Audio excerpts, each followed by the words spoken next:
శ్రీకాంత్ నమస్తే. నమస్తే శేషు సార్. ఈ 10 మందిలో 8 మంది సమాధానం విన్నాం. ఈ ఇద్దరు కొంచెం లేటుగా ఇస్తాం సమాధానం అంటే ఆ ఇద్దరు చుట్టే తిరుగుతోంది. తెలంగాణలో ఒక 3-4 స్థానాలకు విత్ ఫుల్ ఆఫ్ ఎవిడెన్స్ తోటి ఉప ఎన్నిక రాబోతోంది అన్న చర్చ ఒకటి బలంగా వినిపిస్తోంది. బీఆర్ఎస్ కూడా ఖచ్చితంగా దీనిపైన మళ్ళీ కోర్టుకు పోతాం, కోర్టు నేరుగా వేటు వేసేటువంటి పరిస్థితులు గతంలో ఉన్నాయా? ఐ థింక్ మణిపూర్లో ఎక్కడో ఒకటి నేను చూసినట్టు విన్నట్టు గుర్తు నాకు ఒకటి. ఇప్పుడు అట్లాంటి పరిస్థితి తెలంగాణలో ఉండే అవకాశాలు ఉన్నాయా? విత్ ఎవిడెన్స్ తోటి స్పీకర్ వేటు వేసే ఛాన్సెస్ ఉన్నాయా? ఎట్లా చూస్తున్నారు ఈ 10 మంది ఎమ్మెల్యేల పరిస్థితి? నమస్కారం. నమస్తే. 2023 తెలంగాణ శాసనసభ ఎన్నికల తరువాత 10 మంది బీఆర్ఎస్ ఎమ్మెల్యేలు కాంగ్రెస్ పార్టీలోకి ఫిరాయించారని బీఆర్ఎస్ పార్టీ స్పీకర్ దగ్గర ఒక కంప్లైంట్ వేసింది, చర్య తీసుకోమని. కానీ స్పీకర్ చర్య తీసుకోవడంలో జాప్యం చేస్తున్నారని వాళ్ళు హైకోర్టుకు వెళ్లారు, సుప్రీంకోర్టుకు వెళ్లారు.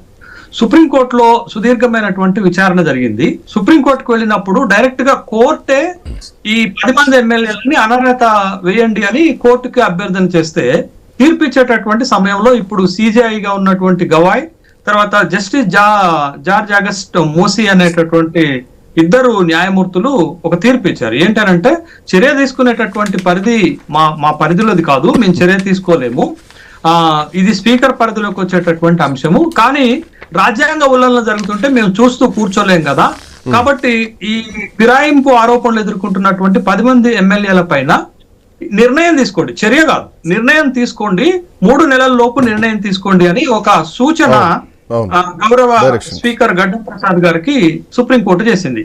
అంటే 3 నెలల లోపు అని అంటే అక్టోబర్ చివరి వరకు చర్య తీసుకోవాల్సినటువంటి సమయం ఉంది. ఇప్పటికే 40 రోజులు అవుతుంది తీర్పు వచ్చి. కాబట్టి గౌరవ సుప్రీంకోర్టు ఆదేశాల మేరకు, సూచనల మేరకు గడ్డం ప్రసాద్ గారు పార్టీ ఫిరాయింపు ఆరోపణలు ఎదుర్కొంటున్నటువంటి 10 మంది శాసనసభ్యులకి నోటీసులు ఇచ్చారు. ఇక్కడ ఒక చిన్న అంశాన్ని మనం చూడాలా శ్రీకాంత్. నోటీసులు ఇచ్చింది ఎవరు? స్పీకర్. విచారణ చేసేది ఎవరు? స్పీకర్. నిర్ణయం తీసుకోవాల్సింది ఎవరు? స్పీకర్. అనర్హత వేటు వేయాల్సింది ఎవరు? స్పీకర్. అంతే కదా. అంటే స్పీకర్ చుట్టూ ఈ అంశము ఉన్నది అనేటటువంటి విషయాన్ని మనం చాలా స్పష్టంగా మనం గమనించాలి. రెండోది, నోటీస్ ఇస్తే వాంగ్మూలం ఇచ్చేది ఎవరు? అంటే ఆన్సర్ ఇచ్చేది ఎమ్మెల్యేలు. ఏమని ఇచ్చారు? ఎమ్మెల్యేలు ఇచ్చినటువంటి వాంగ్మూలం ఆధారంగా స్పీకర్ తన దగ్గర ఉన్నటువంటి ఎవిడెన్సెస్ ఆధారంగానే కదా చర్యలు చేపట్టేది. అదర్ దాన్ ఇంకేమైనా ఉంటుందా? పక్షపాతంగా తీసుకునే అవకాశం ఉంటుందా? ఉండదు కదా. కాబట్టి ఇప్పుడు స్పీకర్ దేని ఆధారంగా ఈ 10 మంది పార్టీ ఫిరాయింపు ఆరోపణలు ఎదుర్కొంటున్నటువంటి ఎమ్మెల్యేల పైన చర్య తీసుకోవాలా? ఒకటి కాంక్రీట్ ఎవిడెన్స్, రెండవది వాళ్ళు ఇచ్చినటువంటి వాంగ్మూలం, వాళ్ళు ఇచ్చినటువంటి వివరణ. ఇప్పుడు వివరణ చూద్దాం. ఫస్ట్ కాంక్రీట్ ఎవిడెన్స్ పక్కన పెడితే వివరణ 10 మంది ఎమ్మెల్యేలో 8 మంది ఏమిచ్చారంటే, మేము పార్టీ మారలేదు, మేము టిఆర్ఎస్ లోనే బీఆర్ఎస్ పార్టీలోనే ఉన్నాము, మేము మా నియోజకవర్గాల అభివృద్ధి కోసం, మా నియోజకవర్గాలకు నిధుల కోసం మాత్రమే ముఖ్యమంత్రి గారిని కలిశాము, ముఖ్యమంత్రి గారిని కలవటం ఒక సంప్రదాయమే, అది ప్రతిపక్షాలకు సంబంధించినటువంటి ఎమ్మెల్యేలు కూడా కలుస్తుంటారు, దాంట్లో భాగంగానే మేము కలిశాము, మేము కప్పుకున్నది జాతీయ జెండా. మీరు ఇందాక నుంచి ఒక పదం వాడుతున్నారు కానీ వాళ్ళు ఇచ్చినటువంటి వివరణలు ఏంటంటే దేవుడి జెండా కాదు, జాతీయ జెండా. జాతీయ జెండా కానీ అస్తం గుర్తు పార్టీకి సంబంధించినటువంటి జెండాని, 3 రంగుల జెండాని కాదు మేము కప్పుకున్నది అనేటటువంటి ఒక వివరణ ఇచ్చారు. ఇంకొక సభ్యుడు ఒక అడుగు ముందుకేసి ఏం చెప్పాడనంటే, నా పార్టీ కార్యాలయంలో ఇప్పటికీ కూడా కేసీఆర్ బొమ్మలే ఉన్నాయి, కేసీఆర్ జెండాలే ఉన్నాయి అన్నారు. ఇంకొక సభ్యుడు ఒక అడుగు ముందుకేసి ఏం చెప్పారు అనంటే, పిఎసి పబ్లిక్ అకౌంట్స్ చైర్మన్ అనేటటువంటి పదవి that reserved for the traditionally reserved for the opposition MLAs, కాబట్టి నాకు అరకపూడి గాంధీ అనేటటువంటి షేర్లింగంపల్లి ఎమ్మెల్యేకి ఈ గవర్నమెంట్ పిఎస్సి చైర్మన్ గా ఇచ్చింది, ఇంతకంటే రుజువేం కావాలని ఒక వివరణ ఇచ్చారు. ఓకే, ఇది ఒకటి. అయితే ఇప్పుడు ఈ స్పీకర్ దేని ఆధారంగా వీళ్ళపైన చర్య చేపట్టాలా? ఇచ్చినటువంటి సభ్యులు ఇచ్చినటువంటి వివరణ ఆధారంగా, వాంగ్మూలం ఆధారంగా చర్య చేపట్టాలా? అయితే స్పీకర్ సభ్యులు ఇచ్చినటువంటి వివరణకు వాంగ్మూలంతో స్పీకర్ సంతృప్తి చెందాడు అనుకుందాం, అప్పుడు ఈ 8 మంది పైన చర్యలు ఎట్లుంటాయి మనం ఊహించలేమా? వేటు పడుతుందా పడదా అనేది మనం ఊహించలేమా? కాబట్టి ఒక సీన్ మనకు కనిపిస్తుంది సార్, ఏం జరిగింది ఏం జరగబోతుంది ఒక సీన్ కనిపిస్తోంది. శ్రీకాంత్ ఒక్క నిమిషం తర్వాత మీరు ప్రశ్న అడగచ్చు. ఇంకొక 2 శాసనసభ్యులు వివరణ ఇవ్వటానికి, వాంగ్మూలం ఇవ్వటానికి టైం అడిగారు. ఎందుకంటే ఆ ఇద్దరు శాసనసభ్యుల విషయంలో ఒక ఆయన విషయంలో కాంక్రీట్ ఎవిడెన్స్ ఉంది. కాంక్రీట్ ఎవిడెన్స్ ఏంటంటే శాసనసభ్యుడిగా ఒక పార్టీ నుంచి లోక్సభ సభ్యునిగా ఒక పార్టీ నుంచి పోటీ చేశారు.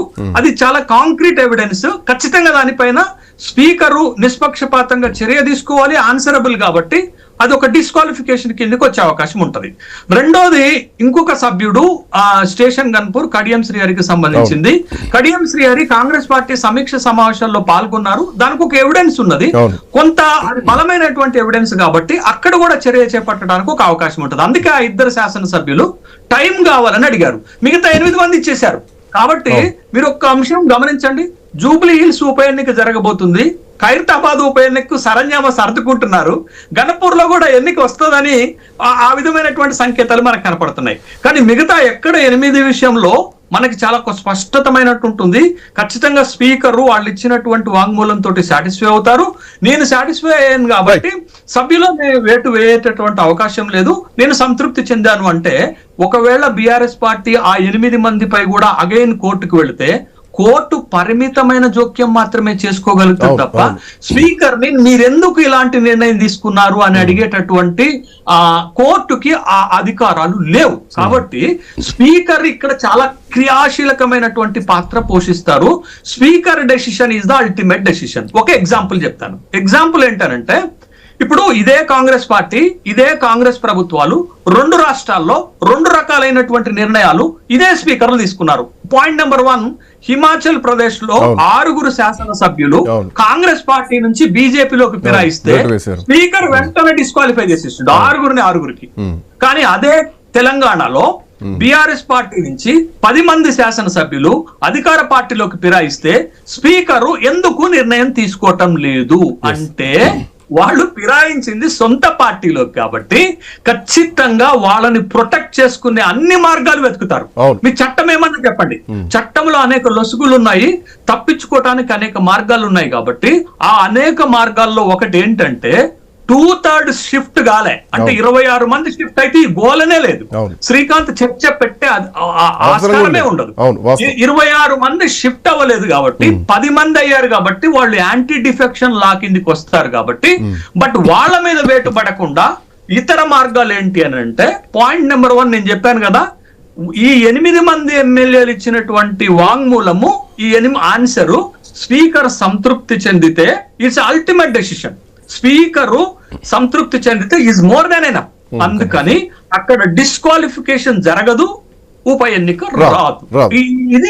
ఇది చాలా స్పష్టంగా ఎటు తిరిగా 2 స్థానాల గురించే ఇప్పుడు ఒక చర్చ బలంగా 2 స్థానాల విషయంలో ఆ 2 స్థానాల విషయంలో స్పీకరు తన చైర్ ని బదనాం చేసుకోకూడదు, పొలిటికల్ క్రిటిసిజం రాకూడదు. కాంక్రీట్ ఎవిడెన్సెస్ ఉన్నాయి కాబట్టి తప్పించుకోలేనటువంటి పరిస్థితులలోనే, అనివార్యమైనటువంటి పరిస్థితిలోనే అక్కడ 2 డిస్క్వాలిఫికేషన్స్ చేసేటటువంటి అవకాశం ఉంటది. శ్రీకాంత్ రామూర్తి మీ దగ్గరకు వస్తే ఒక చిన్న బ్రేక్ తీసుకుందాం. బ్రేక్